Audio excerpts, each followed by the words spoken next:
bring you further news as quickly as we have.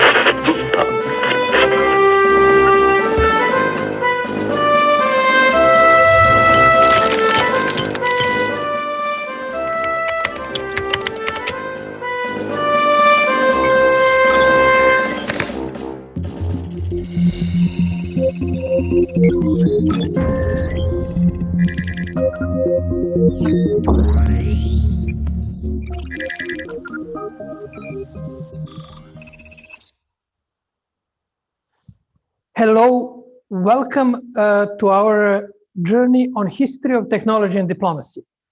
My name is Jovan Kurbalija, and during this year, step by step, era by era, we will be going through the interplay between technology and diplomacy.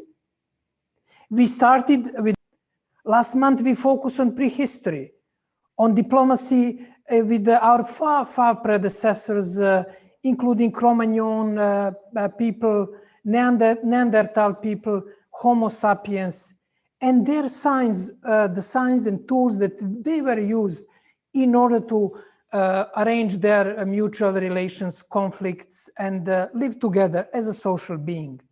And this is the underlying element.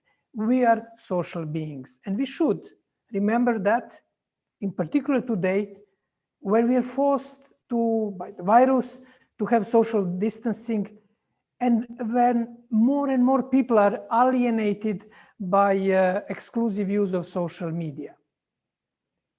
This journey on history of technology and diplomacy should also help us to position us and our time in the broader sways of history.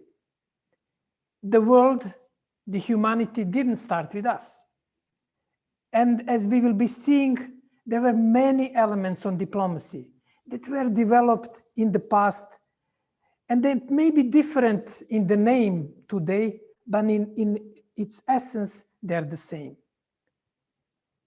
They're related to the human search for peaceful solutions, for compromise, and for lubricating social life within the communities, and in particular among communities.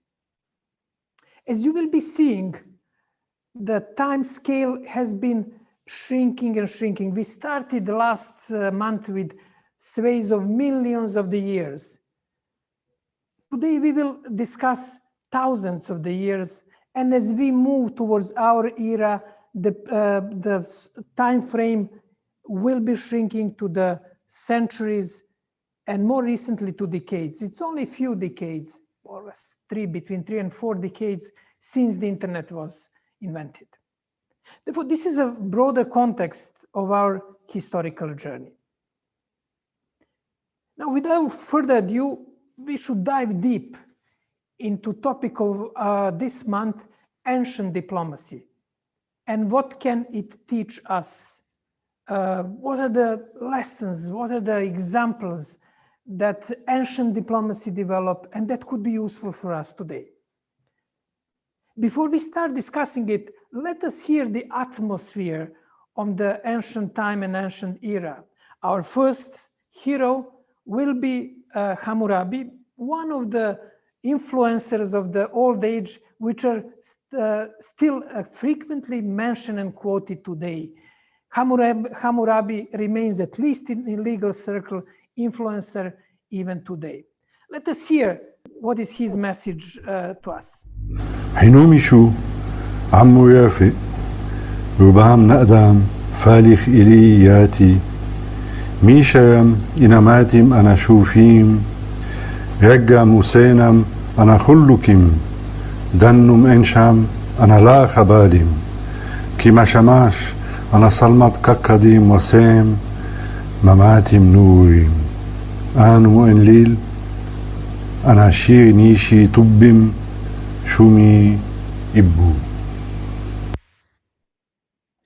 Thank you, Mr. Hammurabi. This speech was generated by Diplo's artificial intelligence team.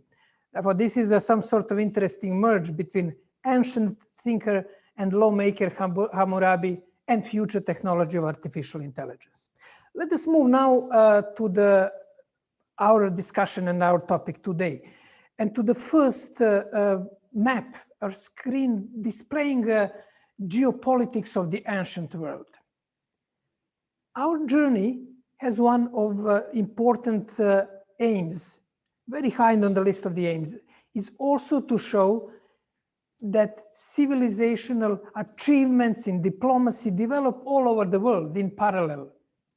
We have a lot of focus on Europe and Middle East, but as you can see from this map, and as we will be discussing shortly, there were examples of diplomacy and advanced civilization in China, nowadays China, India, Africa, and Central and Southern America.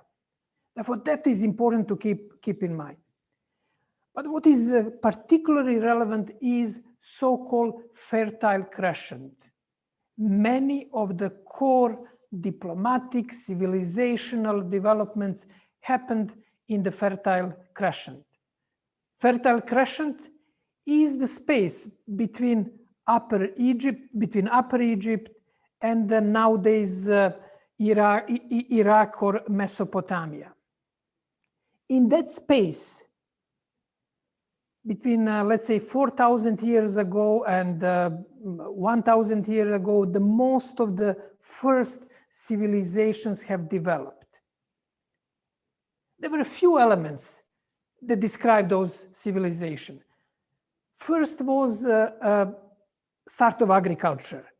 Hunter society, typical for our far predecessors, were replaced by sedentary people who were cultivating barley, wheat, and they were also developing with sedentary life. They started developing also social organization, and the first, we can call it, states. Therefore, agriculture and shift from the hunters to the peasants was one of the main evolution that happened between 4,000 and let's say 1,000 BC in the Fertile Crescent. You will also notice that those civilizations were developed around big rivers, around Nile in Egypt and Mesopotamia, as the name it goes, land between two rivers Euphrates and Tiber. Those two rivers created some sort of framing for the development of Mesopotamia civilizations. With the rivers, those societies, those sedentary societies, had to develop also some sort of irrigation systems, quite advanced irrigation systems. It required also social organization. This is the framework in which those first civilization and first organized society developed in history. In addition to agriculture and irrigation system, one important part was domestication of animals. Domestication of animals brought animals closer to people, as Jared Diamond in his book Guns, Germs and Steel explained, those civilizations living in that era started developing stronger immunity. And as we today deal with the coronavirus, that element, important element of germs in the history, in geopolitics, reminds us how relevant it was 4,000 years ago and how relevant it is today. Therefore, in addition to domestication, we had an important emergence of writing, and we will revisit that. Writing as a key way of conveying the knowledge, developing, conserving the human experience, and ultimately developing diplomacy. Let us see what is the timeline. We have 3rd millennium BC, therefore 3,000 years, between 4 and 3,000 years before Christ, development of the civilization in Mesopotamia or Babylon. Mainly, we call them Sumerian civilization, around the cities like Uruk and the small city-states. developing in this plain around two rivers, and also creating the dynamics, interplay of a decentralized system. And as we will be seeing throughout the history, diplomacy developed exactly at that moment where you had many states, when you had competition, when you had wars, trade among the decentralized centers of power. And it is exactly what's happened in Mesopotamia with Sumer and Babylon civilization, and later on in the Fertile Crescent with Egypt, Hittite, Assyria, Persia, and other civilization. Therefore, we go to the second millennium where we have Babylon, Egypt, Hittite, and then we come to the first millennium where we have Assyria, Persia, China, India, and gradual move towards the ancient Greece and the next phase in the history of civilization and diplomacy. And this timeline we will try to follow today and to see where technology and diplomacy played an important role. We will move now to the question of writing. Writing is a key diplomatic technology. Writing is central to our discussion on interplay between diplomacy and technology. Writing was, is, and will remain the key diplomatic technology. All terminology in the diplomacy around the cables, the reports, and ultimately any diplomatic exchange results in some sort of writing, whether it is a treaty, whether it is a note verbal, whether it is a report back to the capital, or whether it is a non-paper, an interesting invention of diplomats when they wanted to test negotiating position of different parties in negotiations. Although writing is deeply integrated in the way we live and work, it is not our natural faculty like walking or speaking. Writing was invented. It is another tool and it is another skills. And these are the elements why we should consider writing as one of the first technologies. Like any other technology, writing has shaped our way of life. And as you can see from this slide, writing developed from in the full writing system, first in Mesopotamia, present-day Iraq, where cuneiform was used between 3,400 and 3,300 BC. And shortly afterwards in Egypt, around 3,200, and by 1,300 BC, we have evidence of a fully operational writing system in late Shang dynasty in China. That type of developments, as we'll see now in more details, develop completely new social dynamics. Some people argue that writing was developed mainly as a way in Mesopotamia, as a way of collecting evidence or doing some sort of accounting. But interestingly enough, and I think this is important for diplomacy, as we'll see later on, it was developed around one diplomatic exercise, at least the first written recollection about writing. But before we move back to Mesopotamia and the history of writing and diplomacy, let's make a zoom out view about other examples and other experiences about writing. The first, we have Mayan glyphs in Mesoamerica, 900 BC, that was slightly later. There was the Harappan script in Indian Valley, 2600 BC. And there are also several places such as Rapa Nui, Easter Islands, where writing may have been invented, but it remains undeciphered. Although these dates suggest that writing could have spread out from one central point of origin, there is still little evidence of any link between these systems, with each possessing unique qualities. Personally, I think that writing systems developed in quite decentralized way, but we can discuss it in your comments later on. Let's move now to writings and as a key technology and key diplomacy.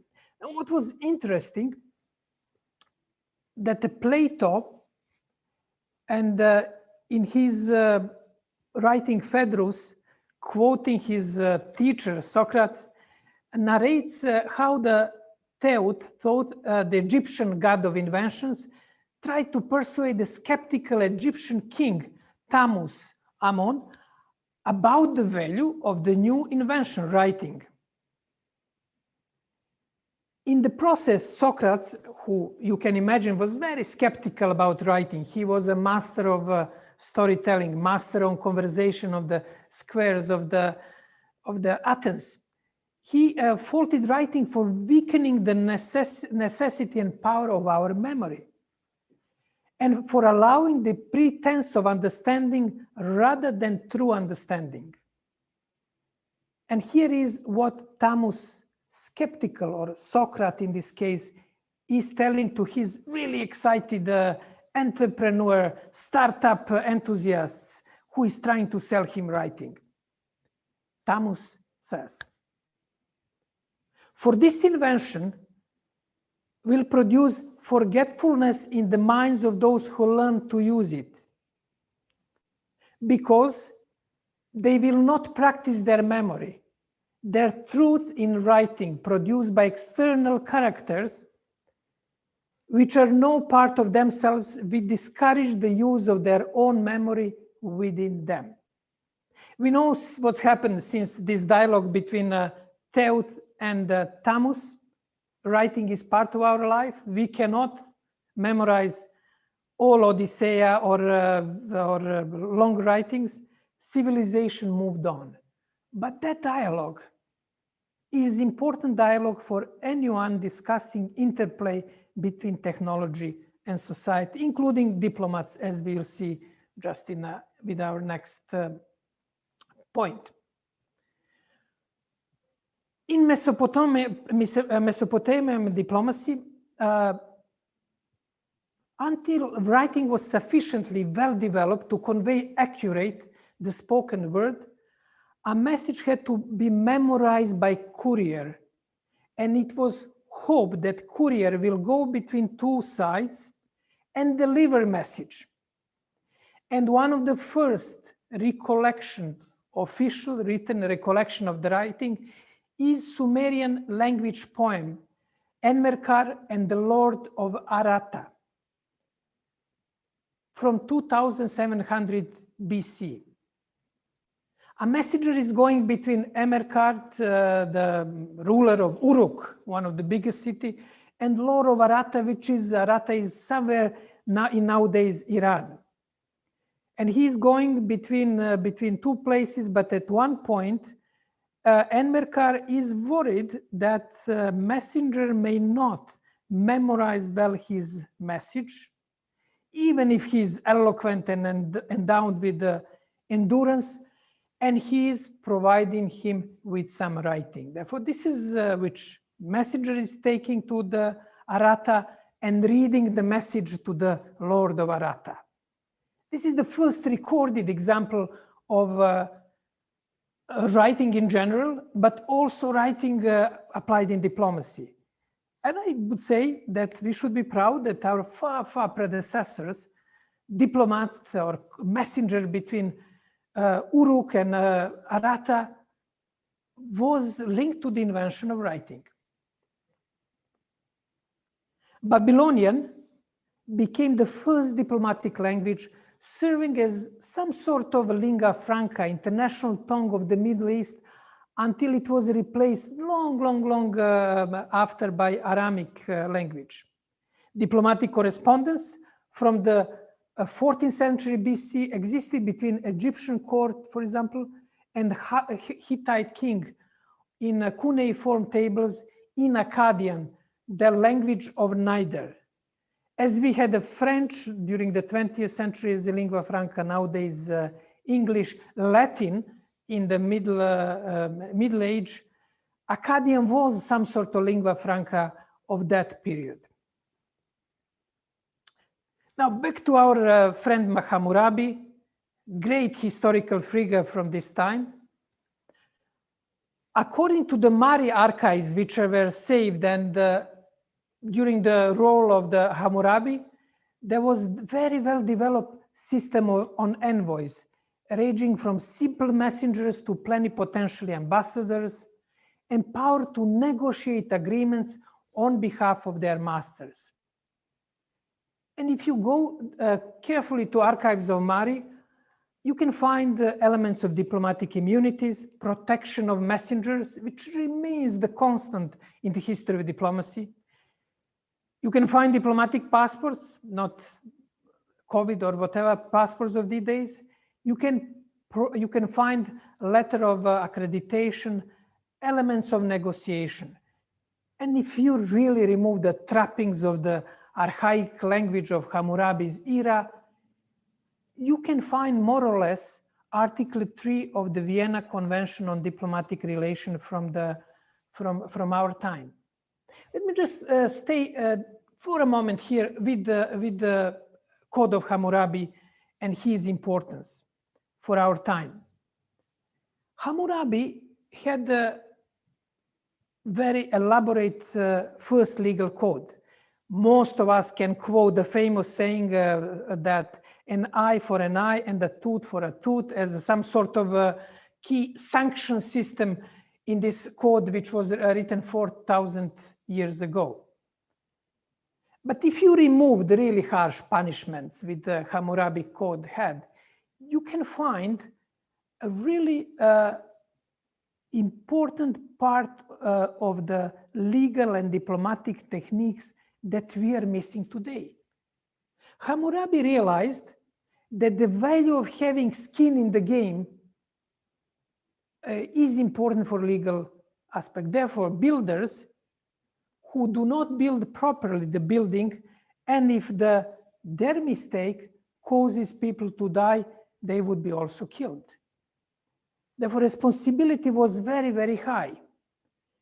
He was aligning incentives, dealing with builders in particular time. He deals a lot with buildings and that era. Is also that they have to build solid buildings and to invest into risk prevention. Therefore, he socialized risk through the Hammurabi's code. He had also put in caveat emptor, buyer beware, understanding the nature of many asymmetric transitions. And he was trying to communicate the legal rules and standards. I'm sure that today, as we are facing time and era with lack of accountability, with lack of trust, and lack of sanctions for breaking some of those accounts, removing the type of sanctions that Hammurabi proposed, all other elements are as applicable as they were 4,000 years ago. You will be receiving in the follow-up references to those linkages between, in this case, Code of Hammurabi and the challenges that we face today. Let's move now to Egypt. We have Mari archives during the Hammurabi's era, and now we move to the ancient Egypt, and one of the most developed diplomacies in the period of Amarna. 3 centuries after Babylon, Amarna diplomacy emerged. It is usually singled out as the most developed diplomatic system in the ancient civilization. It includes diplomatic representation, negotiation, and handling of immunities. Why Amarna diplomacy? It is named after the Egyptian city of Tel El Amarna in the Middle Egypt, between Upper and Lower Egypt, where archaeologists discovered the first diplomatic archive, so-called Amarna letters. Archive and Amarna diplomacy was established by Akhenaten or Amenhotep IV, one of the famous ruler who was inclined to change. He basically made a religious revolution in which he declared Aten as sun, worshipping the sun, the god instead of Ammon.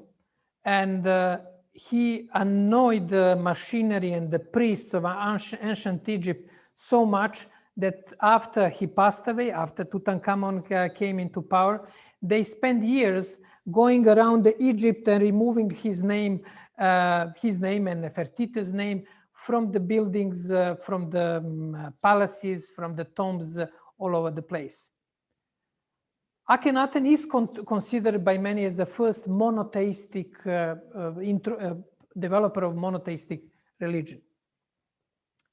This period in Egyptian history, which is considered as the New Kingdom dynasties, is characterized by the extensive creativity, particularly noticeable in the architecture.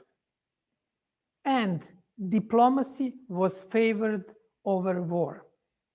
And we come now to what you see here at the PowerPoint, to so-called Kadesh Treaty.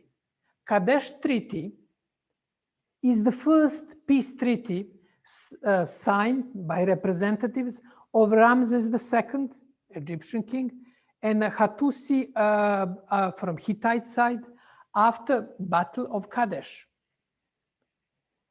It was considered as a draw. Nobody won, and both sides decided to end the hostilities in peaceful way. More or less like some religious war, 30 years war in Europe, which was somehow concluded by peace deal when neither side could have a power to overcome each other's resistance. Two kings came to realize neither could substantially gain advantage of the other, and basically they established new relation between Hittite and Egypt, which was characterized by really cross-fertilization. Hittites bring to Egypt metalwork and taught Egyptians how to make weapons, and Egyptians were master of agriculture. And it's one excellent example which lasted of cooperation in international relations of that era, which lasted till the fall of Hittite Empire 1200 BC. Let's move to zoom a bit on Amarna letters. Amarna letters contain exchanges between rulers of the ancient Eastern Egypt. It is the earliest example of international diplomacy, and those tablets cover the rule of quite a few Egyptian rulers: Amenhotep III, Akhenaten, Amenhotep IV, Tutankhamun. It was written, what is very interesting, in Akkadian language. Akkadian style of writing helped facilitate correspondence for the long term. As today, as I was consulting literature, scholars argue this Akkadian language was particularly useful to filter the chauvinistic domestic ideology and harsh language. It allowed some sort of diplomacy to flourish, and it was an important linguistical contribution towards achieving peace at that time. Let's move to the next phase in this evolution of diplomacy. As the Egyptian and Hittite empires weakened, they created a great interplay, a lot of cooperation, but by the time they start weakening. The Assyrian state emerged and reached its zenith during the era of the Sargonid dynasty, approximately 7th century BC. And the Assyrian state tried to extend its control over that, you remember from one of the previous slides, Fertile Crescent, from Egypt to Western Iran. And this is now interesting, this is sort of innovation. They were particularly interested in gaining control over the key trade routes. Now, put on your mental radar this importance of key trade routes which will be in the core of diplomacy later on with the Phoenicians, with the Romans, up to the British Empire, and up to this very days, as countries like Singapore, well, Switzerland, and important players who try to play important role around trade, around economic exchanges. Probably, if you want to trace origins on that interplay between economy and diplomacy and trade in the history, it could be traced definitely to Assyrian state. Powerful Assyrian neighbors were forced to form coalitions and alliances in order to counterbalance this emerging Assyrian power. Assyrians themselves combined use of war and in diplomacy to basically achieve their goals. The main Assyrian archaeological source is the Sargonid library. And as you can see, we have a Mari library, we had the Tal el Amarna library, and we have a Sargonid library. Again, in Sargonid library, you can find a lot of interesting resources on diplomacy. Probably the most interesting was the early messaging system or communication system, consisting of the Bacon scheme, some sort of early telegraph system, which later on Mongols, Genghis Khan used a lot with the relaying station, changing horses, and having a really fast communication in the Assyrian Empire. Now let's move closer in history to our era and Persian diplomacy. Persia developed slightly outside the Fertile Crescent in nowadays Iran. It was hegemonic, relying more on military might than on diplomatic skills. And it creates a bridge, very important bridge, between ancient diplomacies, starting with Babylon, Egypt, Hittite, Assyrian, to Greek city-states. And as you will see in our next steps on journey, via Greek city-states to Rome, Byzantine, from Byzantine to Renaissance diplomacy, from Renaissance diplomacy to our time, our very era. Therefore, that continuity exists, and we can trace back many instruments of modern diplomacy in that continuity. One of the main legacies of the Persian era was a highly developed communication system. We can call it ancient era internet. One can observe from in particular ruling of Cyrus coping with the magnitude of his empire. It was a huge empire, but he was able to discover very fast what's going on in different corners of the empire, no matter how distant were those places. He used horses, could cover in a day when ridden hard. They're going between the posts, exchanging messages, more or less acting as packages of the internet and routers in the system. Therefore, Persian Empire developed further this Assyrian technology and a master technology of communication. The Persian Empire discovered the potential of diplomacy in the last day of the existence when Darius III offered peace to Alexander the Great. It was too late, and it is another lesson from the history that countries and powers discover diplomacy and compromise often when they are weak. The smartest power and the smartest countries, I think the nowadays powers can learn about it, realize at what point they should replace the power of might, of military, with power of diplomacy. And that interplay, if you analyze rise and the fall of empires, you can see that interplay as a source of longevity of the empires like Byzantine Empire and disappearance of empire. And that is the crucial interplay between might, military might, and power of diplomacy and use of diplomacy.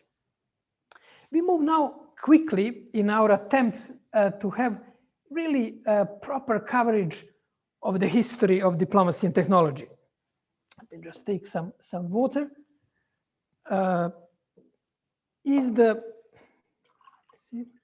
We move to China.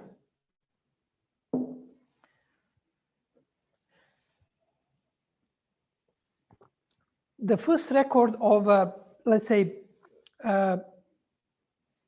useful record for our discussion dates back to first millennium BC before Christ. But 8th century BC, the China had a league, missions, and organized system of, let's say, polite discourse between their many warring states. It is a period, and we should remember that, of many warring and competing states.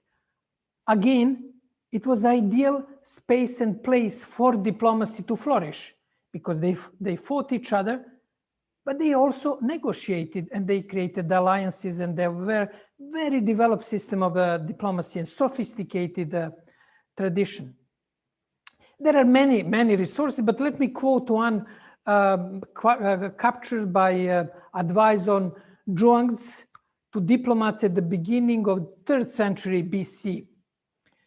He basically advised them that if relations between two states are close, they may establish mutual trust through daily interaction. But if relations are distant, mutual confidence can be only established by exchanges of messages. Messages must be conveyed by messengers, diplomats. We get a bit of element of Confucius here, and important of rituals, important of protocol. Therefore, if you don't have very good relations, forget daily contacts and risk of confusion. Better play on a bit of official messages and official exchanges. Content of these messages may be either pleasing to both sides or likely to endanger anger between them.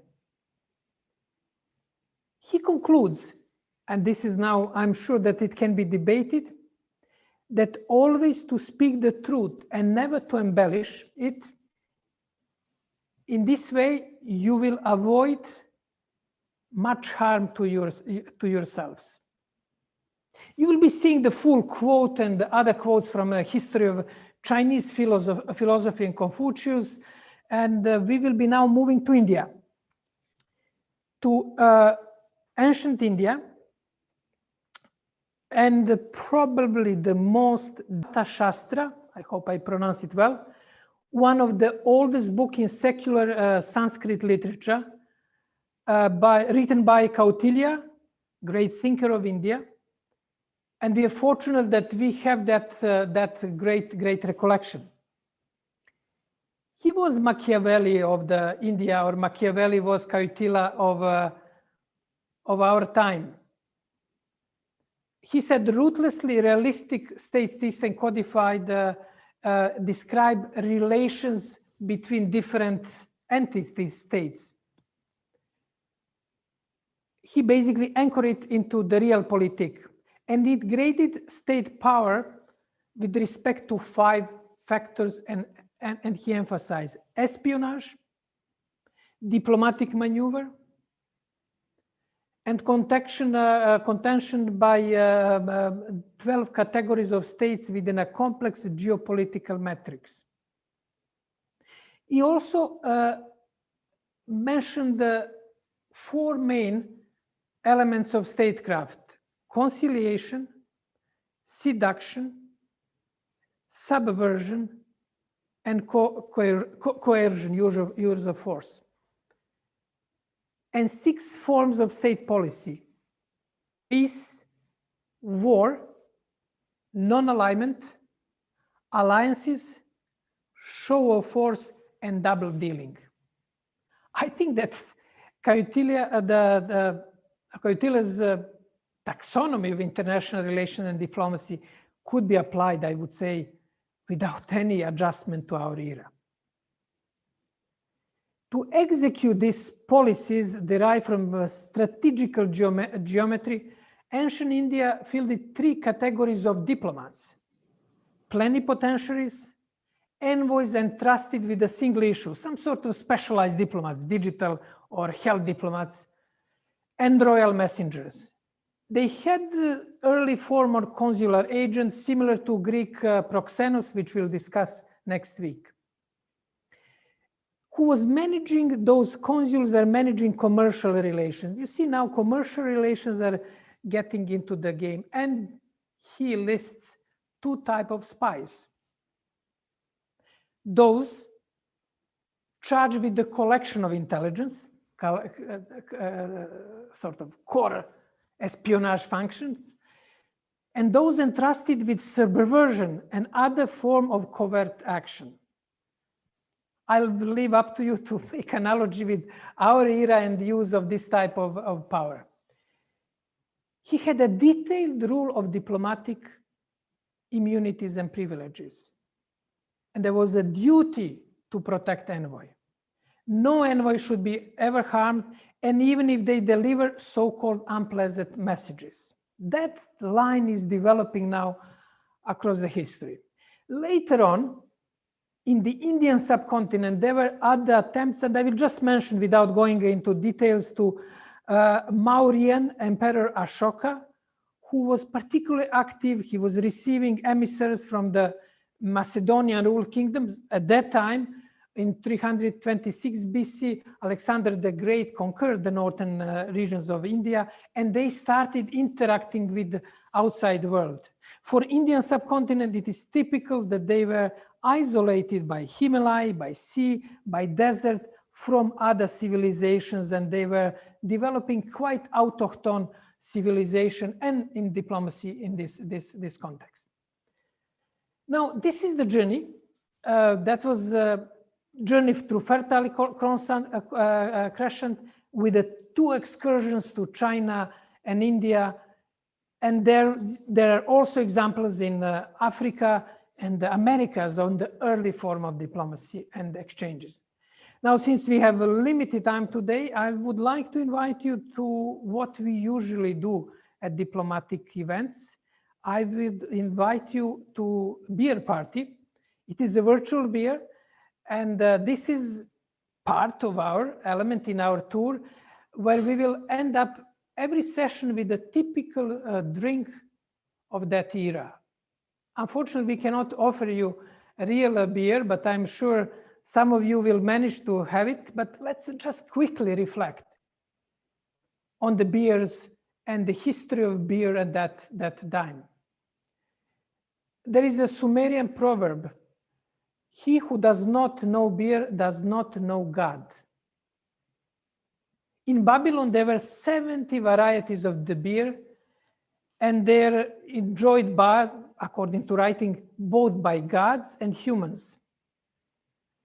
They were drunk typically with long straws to avoid the barley, which was used for beers, caused the tender to float to the surface. Therefore, barley was on the surface, and they were getting through that tiny layer into the beer. Beer was very popular, not only because of the taste and their special alcoholic impact on our consciousness, but it was also the healthiest drink of in the region, much more healthier than water. Once it developed into commercial enterprise, the business was taken over by men who recognized how lucrative this beer is. Beer came into literature. Famous Epic of Gilgamesh is basically showing how the hero, after hearing about death of his friend, is basically trying to find some sort of refuge into good beer. Egyptians loved their beer as much as Mesopotamians, and the brewery business really was mastered in Egypt. For example, workers at the Giza Plateau received beer rations 3 times a day. And it was a part also of the commercial. It was so valuable that it was a core part of the commercial exchanges in Mesopotamia, Hittite, and later on in Egypt. Now, with this smaller exception, which is not as indulging, as enjoyable as the real one would be, I would like to invite you to basically think about drinks that lubricated diplomacy throughout the history. You will see there will be wine, there will be tea, coffee, up to the whiskey and Coke in our time and our era. Now it's a time to hear from Kat about your comments. I can see there are quite a few questions and comments in the chat, and to reflect on that. In the meantime, cheers. Thank you, Jovan. Hello, hi everyone. Yes, we have received several questions. One of them was from Carla de Moore. She would like to know if there are any examples in modern diplomacy where the message hasn't been translated in the right way, and could that cause some big scale trouble in this modern context? And then Jasmine, apologies if I mispronounced your name, she would like to know if countries like China and India still practice the diplomacy based on their early history or based on the modern way of practicing diplomacy. It is interesting to know when one is having diplomatic interaction with these countries to know the right approach in communicating if their culture in practicing diplomacy is being maintained. And Jose Lopez shared, sorry? Could you repeat the last question? I didn't get it. Yes, she would like to know if countries like China and India still practice diplomacy based on their early history or based on the modern way of practicing diplomacy. And lastly, Jose Lopez shared his perspective on writing. He said that writing is a form of preservation of information as well as communication.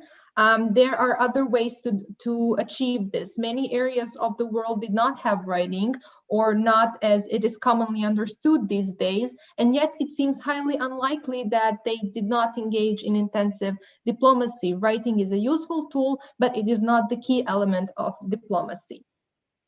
So this is all from our participants so far. Thank you.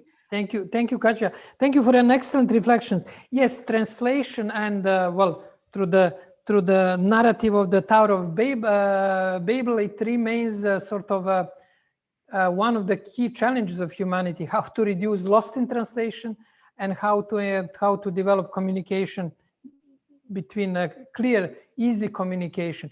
In diplomacy, obviously, both translation and interpretations are crucial, and they're used as a part of diplomatic tactic. For example, when there are controversial negotiations, very often countries use the rule that interpreters cannot work over certain hours, and then basically they call them to strike, to go for a strike if they are not happy with dynamics of negotiations, especially in the late hours. But there are some ambiguities, like like resolution 242, I guess. Yes, it's on the Middle East, on the use of articles between French and English translation about territories, and it is still heavily debated among linguists. Therefore, the question of translation and interpretation remains as relevant as it was long time ago, definitely in time of the Amarna diplomacy and Amarna tablets. This is an interesting question of China and India. Have they preserved anything? My argument would be, at least on the visible first layer, not. That's if you consider as a pyramid, what is seen on the top is more or less Western tradition, or tradition of diplomacy developed since Westphalia Peace Congress, during Vienna Congress in the 19th century, and approach to negotiation procedures. This is how it is done. Now, let me make a caveat. If you move a bit deeper in collective subconscious, I'm sure that diplomats from China, India, or not only from the whole Asian continent, or from Africa, from Latin America, are also shaped by deeper cultural differences and understanding of compromise. And I'll give you one example. In Chinese culture and Chinese history, rituals play an extremely important role. And it is thanks to Confucius who codified the importance of rituals. And if you read Confucius, I have to admit, I wasn't particularly excited when I was a student, when I wanted just the gist of wisdom. He describes on pages how he's putting the rugs next to him before he sits. But now with a bit of time and wisdom and his age, you realize that there is importance of rituals. They are basically, especially in diplomacy, they are taming negative emotions and giving a chance to people to engage and to reach a compromise. Unfortunately, the latest encounter between United States and China is not example of smart use of rituals, but that element of Confucius tradition and rituals, I think, is important in the case of Chinese diplomacy. I have to do additional research about Indian and other diplomacy, but it is a great question. Jose, I agree and I disagree with you. And let me start with agreement first. I definitely agree that people negotiated and they had a solution for their conflicts before we started writing. And this is what we saw during the last month session with the examples of prehistorical engagement and social interaction. That's clear. But writing has one different relevance. Writing became codifier of our experience and our existence. And the writing became an element of preservation of the collective memory, element of codifying what is verba volant scripta manent, what was said can fly, but it is in paper. Once you put things in the paper, it is solid, it is materialized, you can refer to it. And it is not surprising that diplomats still, since Babylon, realize the value and power of writing till today. If you will see later that the first embassies in Renaissance Italy were developed basically as the places where you keep the archives of diplomatic relations, and archives played quite important role in history of diplomacy.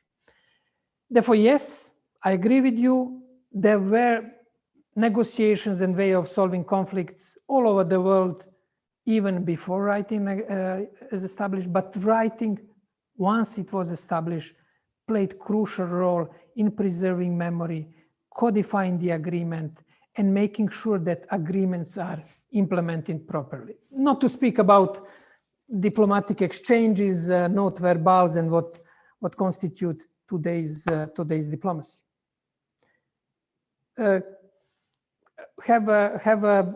Especially have my reflections triggered any controversy or different views, which would be great to debate. Kat, back to you. Hello again. Yes, Jose has just replied and he said, agree, there is a tendency towards using technology like writing if it makes essential activities easier. My only point is that it's not essential or even necessary for very complex diplomacy. As you say, Mongols were able to conduct diplomacy without it. And this response came after Cathal said that any complex diplomacy undertaken at a distance requires writing of some form. The Mongols initially had no writing of their own. Their messengers memorized messages as poems or songs. As their empire grew, they found the need to develop their own script as messages became longer and more complex, largely due to demand of diplomacy. So that would be everything from my great contribution about Mongols and their contribution to the history of diplomacy and technology. Well, dear colleagues and friends who joined us for this journey, thank you for your time. Thank you for excellent comments and questions.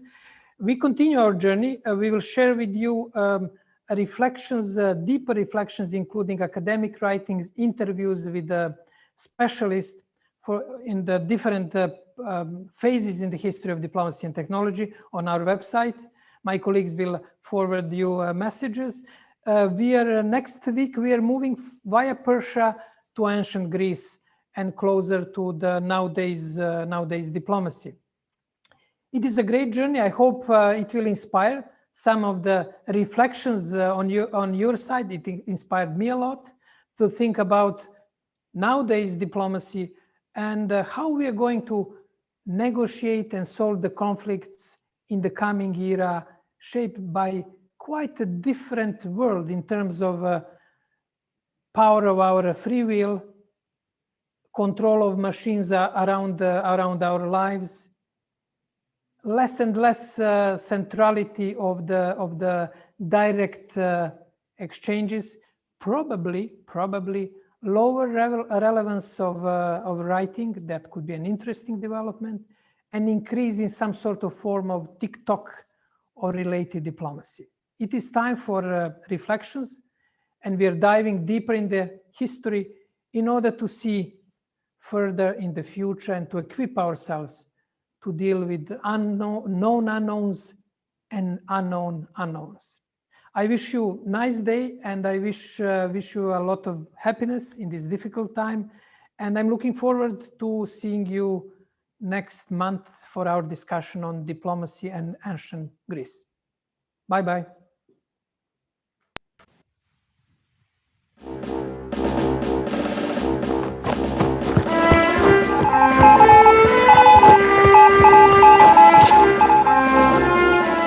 We shall bring you further news as quickly as we have.